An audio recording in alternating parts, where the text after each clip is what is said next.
مصر میں زمانے جاہلیت سے یہ دستور چلا آ رہا تھا کہ جب بھی دریائے نیل ٹھہر جاتا تو ایک حسین اور خوبصورت لڑکی کو قتل کر کے دریا کے حوالے کر دیا جاتا تو دریائے نیل پھر حسب معمول چل پڑتا۔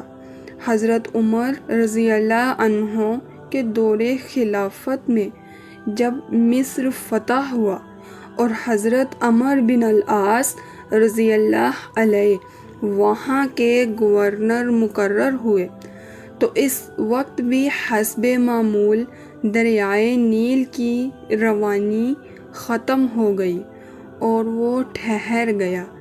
اس موقع پر حضرت عمرو بن العاص رضی اللہ عنہ سے لوگوں نے اس دستور کا ذکر کر کے اس کے مطابق عمل کی اجازت چاہی۔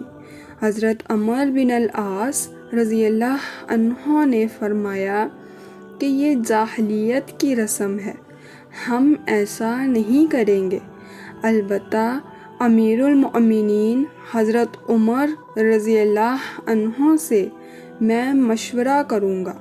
چنانچہ حضرت عمرو بن العاص رضی اللہ عنہ نے حضرت عمر رضی اللہ عنہ کو خط لکھا اور اس واقعہ کی پوری تفصیل بیان کر کے مشورہ چاہا۔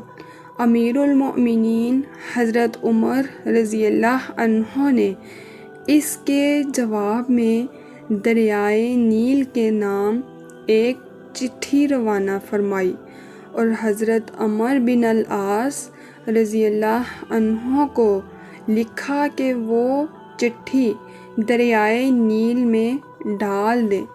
اس چٹھی کا مضمون یہ تھا کہ یہ اللہ کے بندے عمر کی طرف سے دریائے نیل کے نام، اما بعد اگر تو اے دریائے نیل اپنی طرف سے جاری ہوتا تھا تو مت جاری ہو، اور اگر اللہ واحد قہار نے تجھ کو جاری کیا تو ہم اسی سے سوال کرتے ہیں کہ وہ تجھ کو جاری کر دے۔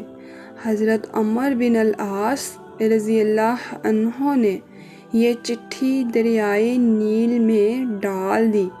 ڈالنا ہی تھا کہ دریائے نیل خوب تیزی کے ساتھ رواں ہو گیا۔